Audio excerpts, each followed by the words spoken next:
Fala, filhotes, vocês estão vivos? No vídeo de agora nós vamos falar um pouquinho sobre nenhuma preferência pode ser racionalmente justificada, sobre a razão nada decide, como a razão nada decide, sobre como nenhuma preferência pode ser racionalmente justificada. Vamos falar sobre a situação de aprendizagem, sobre o eclipse da razão, do Horkheimer, da história, razão e paixões, a consciência dividida da modernidade e a história de nossos sentimentos. Então acompanhe aí para a gente refletir juntos. O último passo da argumentação é somente uma explicitação do que vinha antes. Você pode notar que Hume usa exemplos drásticos. Não é contrário à razão que eu prefira a destruição do mundo inteiro a um arranhão em meu dedo, e assim por diante. Posso até mesmo escolher algo que sei ser menos proveitoso para mim do que algo muito mais proveitoso. Com esses exemplos, Hume quer enfatizar o que estava em jogo desde quando mostrou a incapacidade da razão influenciar a vontade. A preferência é preferência e não pode ser justificada racionalmente. Então não tem como a gente justificar racionalmente as nossas preferências. A única coisa que resta à razão é mostrar que algumas preferências são irrealizáveis. Algumas preferências não têm chance de se tornar realidade. Né? A razão nada decide, segundo David Hume. Vejamos para terminar a conclusão de Hume. As consequências disso são evidentes. Como uma paixão não pode nunca, em nenhum sentido, ser dita contrária à razão, a não ser que esteja fundada em uma falsa suposição ou que escolha meios insuficientes para o fim pretendido, é impossível que a razão e a paixão possam se opor mutuamente ou disputar o controle da vontade das ações. Isso está na Tratada da Natureza Humana de David Hume. Então, como você pode perceber, Hume reitera que no combate entre as paixões, a razão nada decide. Uma paixão é simplesmente mais forte do que a outra e se impõe em determinadas circunstâncias. Então, para você vencer uma paixão, tem que ser com outra mais forte, não com a razão. Com a razão é possível controlar qualquer paixão. Mas será que somos realmente tão caprichosos ou formidáveis a ponto de preferirmos uma coisa de pouco valor a outra de muito valor, ou mesmo a própria destruição? O próprio Hume não pensa assim. A questão, ele alega, é que confundimos a razão com algumas paixões que estão tão arraigadas em nós, que são tão sólidas e calmas, que mal as notamos no seu caráter de paixões. E acreditamos muitas vezes que são razões. Né? Por exemplo, o amor à vida. Ele é uma paixão tão firmemente enraizada em nós que não o consideramos como o que é uma paixão, mas sim como algo próprio da razão, o instinto de preservação, é até um direito. Né?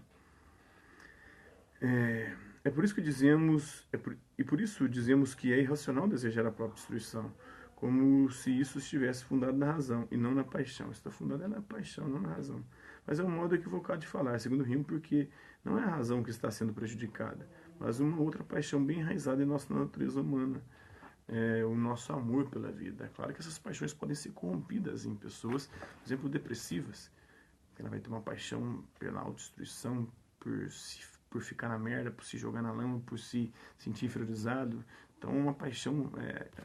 aí já entra no campo de Spinoza, que ele falava que existiam paixões alegres e paixões tristes. As alegres é aquelas que aumentam a nossa potência de vida, como vai dizer o Nietzsche, e tristes são aquelas que nos jogam para baixo. Elas disputam entre si, as paixões alegres e tristes. E muitas dessas paixões podem nos levar à merda, à depressão e tantas doenças psíquicas, né? Falar sobre a situação de aprendizagem, eclipse da razão do Horkheimer, análise de texto e desenvolvimento individual por escrito. Pode-se concluir do exame de Hume que ele sustenta que a razão é um instrumento para as paixões. Então, não é a razão que controla as paixões, mas são as paixões que usam a razão para se efetivarem, para se satisfazerem. Cabe-lhe calcular os meios exigidos para a realização de fins que ela não escolhe. Essa concepção, que foi recusada por muitos autores, também foi interpretada como um sinal dos tempos, como se ela expressasse determinada visão sobre como nos situamos no universo. Uma concepção que, como dirão alguns filósofos, privilegia os aspectos instrumentais da razão. Este, por exemplo, o ponto de vista de Max Horkheimer, que viveu entre 1973. Em Eclipse da Razão, que ele escreveu em 1947, uma de suas obras mais conhecidas, Horkheimer compara dois tipos de razão, uma subjetiva, outra objetiva. A razão subjetiva é a faculdade de conhecimento e de raciocínio lógico. A objetiva é uma racionalidade corporificada nas relações entre os seres humanos, no mundo social e mesmo na natureza. Para Horkheimer, a primeira é essencialmente uma razão instrumental, a lógica, né? Que lida apenas com os meios mais eficazes para alcançar os fins dados, não importando quais fins sejam esses. Já para a razão objetiva, importa antes de tudo fundamentar os fins. Por que eu estou buscando esse fim? Com qual objetivo? Ainda segundo Horkheimer, a razão subjetiva e instrumental se impôs na época moderna como a racionalidade predominante. a partir do positivismo, da filosofia analítica, né? Com isso, os seres humanos acabaram se tornando objetos, coisas para si e para os outros, já que sua razão se limita a calcular e encontrar meios para fins que ela mesma não define. Então, articule elaborando o texto de no máximo 2 páginas. Então, vamos falar de história, razão e paixões. As paixões humanas não são imutáveis, elas estão inscritas em um percurso histórico. Podemos dizer que a história da humanidade é também a história das nossas paixões. Elas, assim como a razão, evoluem no decorrer dos tempos. Por isso, a relação entre a razão e as paixões é dinâmica, ela se altera no tempo. Em um momento pode haver certo equilíbrio entre elas, em outro, esse equilíbrio pode ser rompido, para depois talvez ser recomposto. Se as paixões possuem historicidade, isto é, se elas se alteram conforme o contexto histórico da sociedade em questão, como então elas se apresentam nos tempos modernos? Haverá diferenças importantes entre a antiguidade e a modernidade? Podemos explicar essas diferenças com base nas maneiras como cada etapa da história humana articula paixões e razão? A consciência dividida da modernidade. Vamos discutir as questões tomando como ponto de partida 2 versos de um poema escrito no fim do século XVIII. Entre prazer dos sentidos e paz de alma, só resta ao homem a angustiante escolha, do Friedrich Schiller, O Ideal e a Vida, versos 7 e 8. O autor dessas linhas é o famoso poeta, dramaturgo e filósofo alemão Friedrich Schiller, que viveu de 1759 a 1805. Ele que refletiu profundamente sobre as questões morais levantadas pelo par razão e paixões. Nos versos citados acima, os dois conceitos, como já advertimos, são confrontados entre si.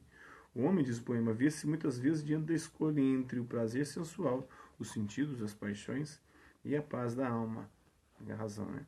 Essa última evoca a serenidade que o estoicismo antigo converteu em ideal de sabedoria, a apatia, né, não se apaixonar, que equivale ao domínio da razão sobre as paixões. Ou a atraxia do epicurismo, né, a serenidade da alma, a imperturbabilidade da alma, não deixar a sua alma se perturbar por coisa alguma, nem pelos prazeres, nem pelos desejos. Qual dos dois, e pelas paixões, qual dos dois lados você negligenciaria? A razão ou os sentidos, as paixões? E qual caminho toma nosso poeta filósofo? Da razão ou da sensualidade, das paixões? Ou será que Schiller, contrariando nossa curiosidade, recuando diante de nossa pressa por encontrar resposta, achou melhor não tomar partido nessa disputa? Acredito que essa última, né? Note que esta última interpretação é perfeitamente cabível e coerente com a letra dos versos citados. Pode bem ser que Schiller, ao invés de querer nos levar a aderir a um dos partidos, esteja pondo a ênfase sobre a assustadora ou angustiante escolha que a humanidade se vê pressionada a fazer entre os sentidos e a razão. Schiller talvez esteja lamentando o fato de que, em sua época, a razão e prazer se situam em campos opostos, contrários, né, inimigos. Não seria possível, quem sabe, em outro tempo, encontrá-los alinhados sobre as mesmas fileiras? Se isso se confirmasse, nesse caso, a humanidade não estaria irremediavelmente condenada a escolher um dos dois lados momentaneamente em conflito? Essa interpretação é reforçada por uma observação que nós podemos tirar de nosso dia a dia. Ter de fazer uma angustiante escolha significa ter de tomar uma decisão em um contexto de constrangimento e pressão. Qualquer um que já tenha passado por isso sabe que, em geral, decisões tomadas no calor da hora, de modo precipitado, costumam produzir resultados indesejados. Ora, talvez seja exatamente isso que Schiller queria nos mostrar com esses dois versos. Talvez ele esteja chamando a atenção para o fato de que, enquanto tiver de optar pela razão, pelos prazeres, a humanidade estará em apuros. Segundo essa leitura, os versos não querem nos fazer decidir entre razão ou paixões, mas sim enfatizam a situação embaraçosa que nos obriga a escolher um desses lados. Será que tal situação é incontornável e a escolha é necessária? Ou ela depende de circunstâncias específicas que, uma vez bem compreendidas e enfrentadas, poderiam ser superadas? Você pode ser da opinião, por exemplo, que a razão e as paixões são sempre, a razão e as paixões sempre estão em conflito, independentemente das circunstâncias em que nos encontramos, da época em que vivemos, da cultura em que nos inserimos. É essa, o que tudo indica, a avaliação dos filósofos estoicos antigos. Paixões, diz o filósofo romano Sêneca, são como doenças da alma e, como tais, têm de ser extirpadas hoje, ontem e sempre. Mas você não é obrigado a seguir o raciocínio de Sêneca, e menos ainda a se tornar um estoico. E se a ideia for rebater Sêneca, um bom começo para isso é assinalar exatamente o caráter histórico das paixões. Vamos levar a comparação adiante. Ora, Sabe-se que há inúmeras doenças associadas aos hábitos sedentários da sociedade contemporânea.